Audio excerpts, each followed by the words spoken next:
A todos nos gusta comprender el mundo que nos rodea, tanto a nivel macrocosmos de los planetas, de las galaxias, como al nivel más cotidiano, de la naturaleza, de lo que tenemos a nuestro alrededor, de las costumbres, de las festividades, que hoy es 23 de abril, una festividad muy curiosa, porque la celebran en muchísimas culturas y con algunos matices diferentes. ¿No os intriga saber un poquito más?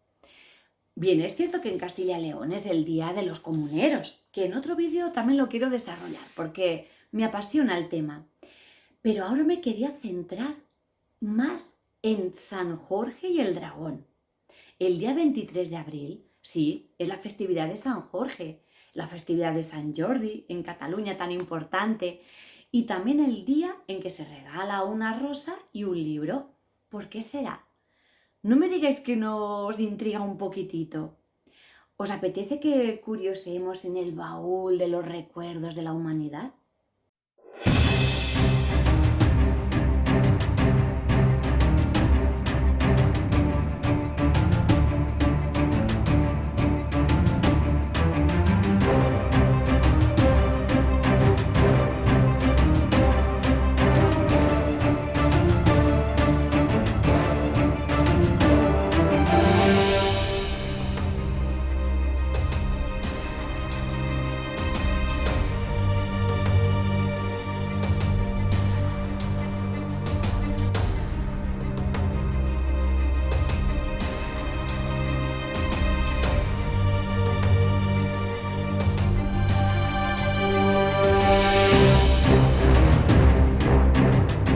San Jorge y el dragón.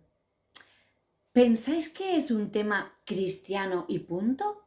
¿O hay algo más? Vamos a averiguarlo. Antes que nada, hay que recalcar que hay muchas maneras de comprender el mundo. Hay una manera exclusivamente científica, racional, y hay otra manera que se basa en los símbolos. Es el mismo lenguaje que utiliza el arte, la poesía, que utilizan las leyendas, los mitos. Si utilizamos el método científico y racional, que está fenomenal, para comprender las realidades más profundas, quizás es un poco arduo porque estamos ahí en la filosofía pura, en la matemática pura. En cambio, si utilizamos las novelas, las películas, las historias, es una manera tan directa de entrar a nuestro corazón y a nuestra comprensión que se ha utilizado desde que la humanidad es humanidad. Por eso, detrás de la historia de San Jorge y el dragón, hay aquí mucha miga.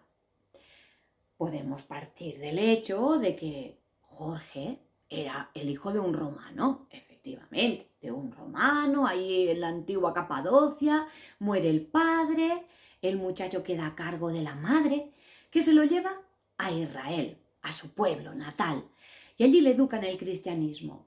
Bien, pues Jorge, que reunía todas las características de un héroe, de un cuento, de una novela, bueno, pues es valiente, fuerte, inteligente, rápidamente escala en la jerarquía militar y llega pues a tribuno, llega a la máxima confianza del emperador Diocleciano, que le hace parte de su guardia personal. Bien, pues este Diocleciano hay que pensar que menudo emperador era, porque ese emperador trató ya de terminar con el cristianismo y hubo una persecución feroz. Proclamó un edicto y claro, Jorge, como era parte de la guardia personal, tuvo que participar. Pero él allí demostró una gran valentía, porque dijo, no solo confesó que era cristiano, sino que él no iba a participar en ninguna de estas matanzas. Yo ahí veo que fue un hombre muy valiente.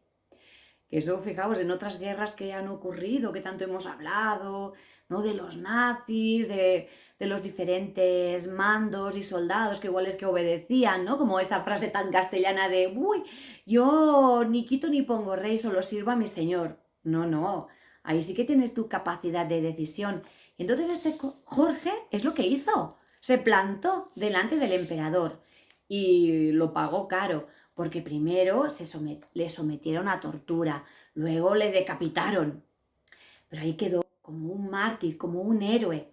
Y aunque esta historia, como todas las historias de los santos tan antiguos y mártires, todas están muy en duda, no nos importa saber si fue exactamente cierto o no, sino que lo que nos importa es cómo arraigó en la cultura y cómo permaneció como un ejemplo de modelo, de héroe a seguir, de un héroe que se planta y es consecuente con su propia ideología.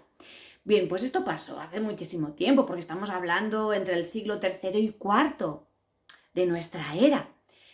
Rápidamente sí que hay testimonios de que se le consideró un gran mártir, que tenía así su sepulcro, que le iban a visitar. Pero lo más curioso es cuando esta historia se relaciona con los dragones. Hay que esperar un poquito más. Hay que esperar allá por el siglo IX, cuando ya San Jorge lo relacionan con que cuando era un soldado pasó por una población en la que tenían que ofrecer las doncellas de la población a un monstruo, a un dragón, para poder ser salvados de la destrucción. Y claro, él pues salvó a la princesa, que en ese momento justo una de estas doncellas era la hija del rey. Bueno, a mí los detalles en este caso, bueno, es que es como una historia muy, muy característica. Pero lo curioso es cómo entra en relación, ¿no?, con la historia de los dragones. Tenemos que tener en cuenta que en el siglo IX ya estamos entrando en la Edad Media y hay una amalgama de Oriente con Occidente que van a ayudar los cruzados, que va a ayudar pues también cuando se formarán las órdenes de caballería. Y el dragón, que siempre había sido un tema que fascinó, ya no digo de la época de los cristianos, sino anteriormente. Nos podemos remontar incluso a Egipto. En Egipto encontramos ya un ser que tiene que luchar contra un monstruo, contra una especie de dragón. ¿Qué tiene en común con el dragón posterior? En que es un ser subterráneo, cavernoso, que vive en la oscuridad. Eso es un hecho muy importante que van a reunir todos los dragones de cualquier cultura, tanto si se considera como beneficioso como si se considera de manera maligna. Bien, pues en Egipto es Set que tiene que luchar contra Apophis, que ese nombre luego va a ser el nombre de algunos faraones, imaginaos, o sea que muy, muy maligno no tenía que ser, ¿no?, ese Set para su cultura. El caso es que tenía que ir cada noche para que luego pudiera salir el sol a controlar a ese ser. Y la verdad es que cuando consiguió controlarlo, cada vez que lo consigue controlar, ese ser le ofrece unos dones, entre los cuales está un libro, que eso a mí me parece, pero de lo más curioso. Un libro, porque luego ya veremos que el día de San Jorge tiene que ver también con el día del libro. Bueno, pues le ofrece un libro, le ofrece el caduceo, le ofrece la sabiduría. Bien, pues encontramos ya en Egipto esta unión de un héroe con un dragón. Luego, bueno, pues ya nos vamos a ir directamente a Grecia y Roma. Ahí también está, pues el más famoso, Perseo y Andrómeda, que luego están también en las constelaciones, tan importantes fueron para esas culturas que las tenemos también en el cielo. Bien, pues Perseo venía justamente de luchar contra la Górgona, la llevaba decapitada, otra vez una cabeza cortada. Fijaos también que el día de Villalares también cuando cortan la cabeza de los comuneros, que se celebra el 23 de abril. Bueno, pues va Perseo con la cabeza ahí de la Górgona que lo está sujetando y justo se encuentra con otra aventura, que es también en una población que tienen también a la hija del rey atada para ofrecerla en sacrificio a un monstruo marino, a Ceto. Entonces, bueno, pues también Perseo ahí pues está luchando y por supuesto gana. Y claro, en estas luchas siempre hay un premio que puede ser, bueno, pues pues en este caso hemos dicho un libro y un caduceo en Egipto, otras veces pues puede ser una dama, que ahí claro, las que son muy feministas, cuidado, que las respeto mucho y además que yo pues abogo también por el poder de la mujer igual que el poder del hombre. Pero me da rabia cuando en todas estas historias siempre se centran en el tema de que son historias machistas. No hay que verlo solo en ese nivel de un príncipe, una princesa, un héroe, una mujer para rescatar, porque ahí lo que vemos es una parte de la psicología profunda que trabajó muchísimo Jung. En esos casos siempre el héroe es el animus y la princesa es el ánima. El ánima es la parte receptiva, la parte que se abre, que escucha, digamos la más sensible, sería la parte del cerebro quizás derecho. Sería la parte femenina que tienen tanto los hombres como las mujeres. Y en cambio el príncipe, pues es eso, el ímpetu, el arrojo, el romper, el tirar para adelante, que digamos que podría ser la parte izquierda del cerebro, pero también mucho más. Es una parte que también tenemos las mujeres dentro de nosotras, el ánimos y el ánima. Entonces, miremos estas historias con esta nueva perspectiva, porque nos dan una sabiduría que es universal, ya que este tema, podríamos decir, este mito de un héroe que lucha contra un dragón y a cambio de ello gana un premio, es tan universal que nos tiene que hacer reflexionar. Bien, pues volvamos a Perseo. Sí, claro, pues lucha contra ese monstruo, contra Ceto, y consigue liberar a Andrómeda. Bueno, pues esta historia lo vemos repetido, pues está incluso con Hércules. En este caso, pues por ejemplo, Perseo iba con una lanza que era, también se considera como un tema fálico, lo que son así, pues muy del hombre, ¿no? De ímpetu. Y en cambio, pues Hércules va con una garrota, ¿sabes? Como más, un poco más tosco, porque es como la fuerza bruta.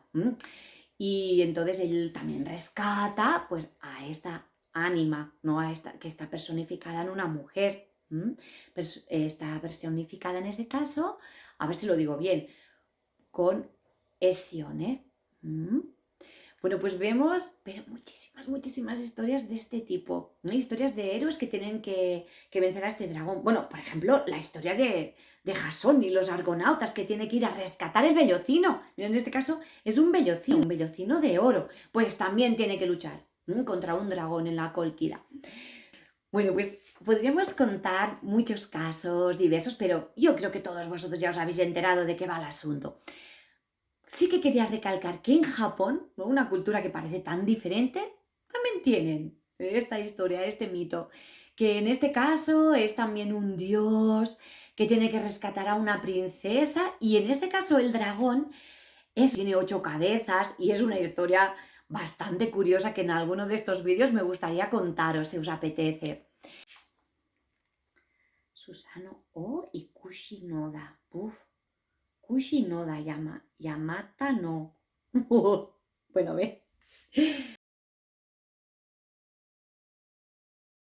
Yamata no Orochi, un monstruo, una deidad de las montañas, que cuando el héroe por fin consigue vencer a este ser, extrae de su interior un objeto que también es un regalo. En China, que lo habíamos comentado, ¿no? En otro vídeo, luego si acaso abajo os pongo en la cajita pues donde lo podéis encontrar, habíamos hablado también como en la medicina china, en la cultura china, el dragón, es que es el símbolo del emperador, es totalmente benéfico, que tiene esa perla, que en realidad, ¿qué es esa perla? Pues podría ser como el símbolo del huevo que va gestando, que se tarda 3000 años en que salga un nuevo dragón, pero veis, es como algo tan simbólico de ese tesoro que todos tenemos dentro y que ellos lo comparan con nuestra columna vertebral y bueno, con temas mucho más profundos. Pero veis, en China se distingue muchísimo, hay una gran diferencia.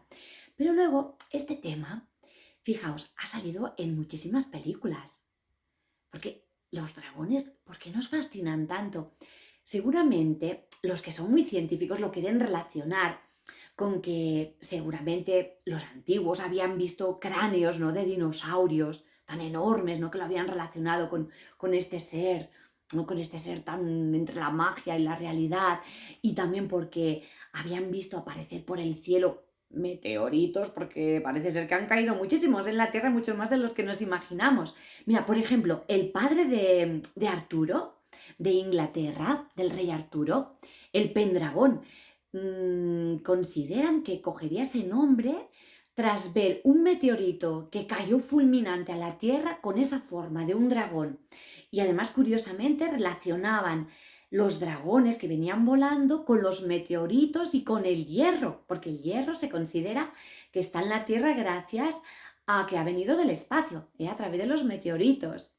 Y precisamente a los dragones se les puede vencer con una lanza confeccionada de hierro. Y en la actualidad, ¿en cuántos sitios consideran esta historia como fundamental para su cultura? Pues en muchísimos.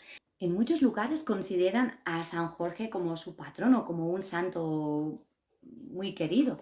Pues, por ejemplo, también en alguna población de Cáceres, de La Rioja, luego en otros países como Hungría, en toda la zona de Eurasia, de Asia Menor.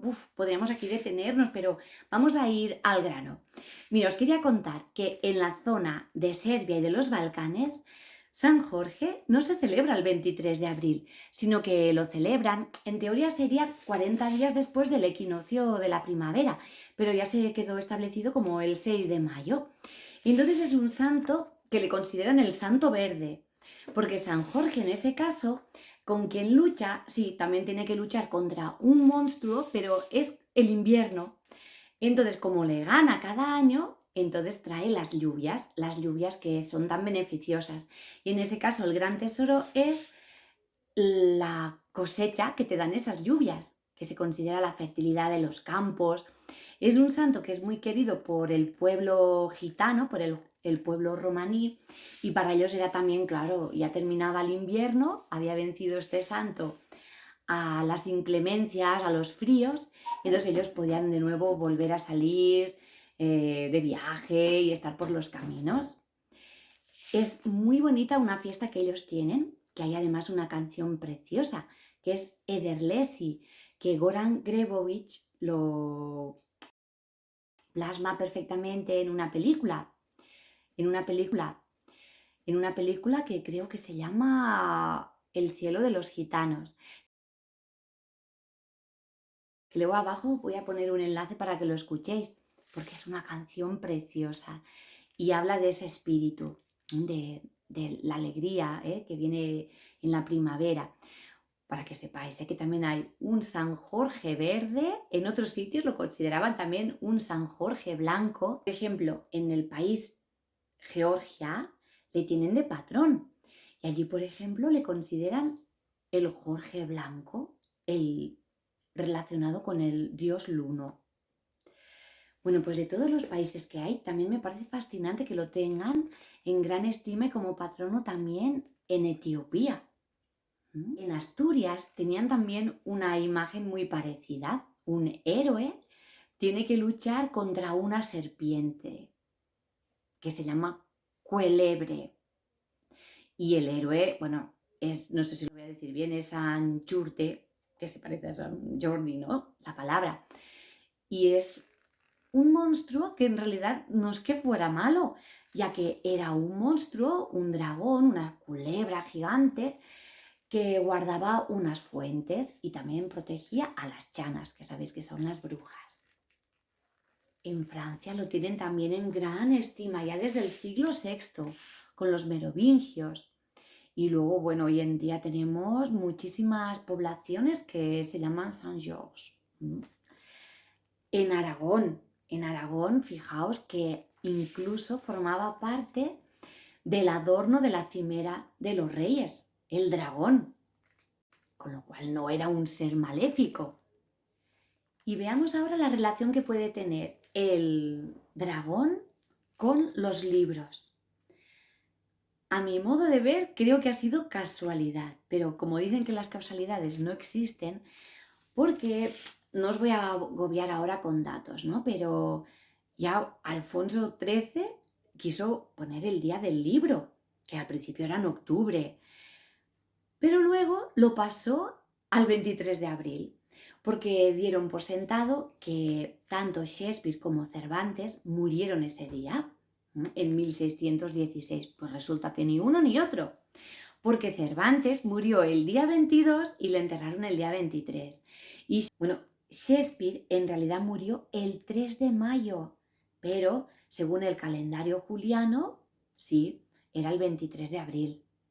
También el dragón chino fue el que regaló el dragón, porque ellos tienen, bueno, les gustan tanto que tienen diferentes variedades, ¿no?, de dragones. Pues el dragón amarillo es el que regala a la humanidad el arte de la escritura. Curioso, ¿verdad? Y en cuanto a las rosas, me hubiera gustado tener aquí unas rosas, pero es que en mi jardín todavía no han nacido. Entonces, bueno, he puesto estas plantitas tan bonitas que me regalaron que son de color rosa. ¿Qué pasa con las rosas? Bueno, pues cuando se cuenta que San Jorge al final mata al dragón, se crea un charco de sangre y de esa sangre sale un rosal. Luego ya pues en Cataluña han utilizado esta historia para que en ese día se regalen rosas, incluso lo han convertido como en un segundo día de los enamorados.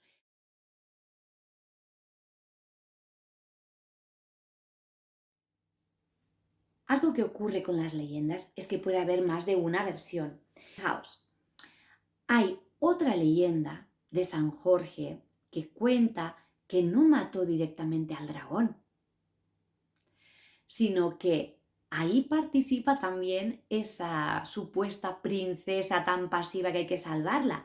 Mira, la princesa llevaba un cíngulo, que es una especie de cinturón, y San Jorge lo que hizo fue herir al dragón y la princesa tiró el cíngulo y amordazó al dragón y entonces lo llevó hasta la población. Y en este caso hay una versión en la que el dragón no es muerto directamente por San Jorge, sino que él le deja herido. Y entonces la princesa, que lleva esos cinturones que habéis visto en muchas imágenes, ¿no?, de la época medieval o de esos trajes antiguos, se llama cíngulo. Es como una especie de cordón que luego se parecerá al que llevan los monjes. Bien, pues con ese cíngulo lo que hace es amordazar al dragón. Es casi como domesticarlo. ¿Te puede recordar un poquito la historia también de los unicornios, que eran unos animales salvajes, imposibles de cazar, y solo una mujer de corazón muy puro era capaz de atraerlo y de domesticarlo? Pues en este caso, seguramente se han mezclado, ¿no?, estas historias, también ocurre. Entonces la princesa, y se puede ver en algunas ilustraciones, en algunas pinturas y obras de arte de la historia de San Jorge y el dragón, que lleva ese cíngulo y lo lleva totalmente manso. Para que veáis allí el tema que nosotros estamos intentando aflorar de ese valor de un dragón, que no es que sea solo el símbolo del mal, del pecado, sino que es de algo oscuro, algo subterráneo que tienes que domesticar, que tienes que conocer. Hay también un paralelismo o una relación muy estrecha entre San Jorge y el dragón y el arcángel San Miguel, que somete al mal, y también viene representado por un dragón, que en ese caso sí que podemos ver que dentro de la iconografía cristiana el dragón se compara con la serpiente del paraíso. Entonces muchas veces ahí también hay un entrecruce, ¿no?, de imágenes y de sentidos. Hay un paralelismo también con Santiago Matamoros. Bueno, os tengo que decir que incluso ha habido a lo largo de la historia una especie de rifirrafe entre los que eran partidarios de San Jorge y los que eran partidarios de Santiago, como si fuera un partido de fútbol. Y además llevaban pues las banderas, los estandartes de San Jorge y otros pues los de Santiago, y luchaban. Esto pudo pasar entre Portugal y Castilla, entre Aragón y Castilla. Muy curioso. En el Alcázar de Segovia hay también una parte que no está muy estudiada y que está plasmado en una parte que queda muy oculta y que en un estudio precioso que realicé, que se titula Los frisos del Alcázar de Segovia, la joya velada de Enrique IV, desarrollo. Lo único que es un tema que todavía no está publicado y todavía no se pueden dar conferencias. Estoy a la espera de que sí que se pueda. Bueno, pues es muy interesante porque esta leyenda, este tema de San Jorge, está en una parte de ese edificio. Tenemos otro paralelismo clarísimo con Santiago Matamoros, con su caballo blanco, porque San Jorge va en un caballo blanco, Santiago va en un caballo blanco, igual que el arcángel San Miguel, porque el caballo blanco es también un arquetipo de cómo te mueves, de tu vehículo, que es el blanco, que siempre está relacionado con la luz, con el espíritu, con la bondad. Cuando empieza la época medieval, sobre todo podemos hablar ya del siglo XII, ya está avanzada, ¿no? La época medieval, San Jorge está muy relacionado con los cruzados, con órdenes de caballería, con el auge de la caballería. Entonces, de muchas de estas órdenes, pues de la orden de los caballeros teutónicos, de los templarios. Así que tenemos ahí todavía más misterio, que seguro que a todos vosotros esto os encanta y os hará pensar. Para ya terminar,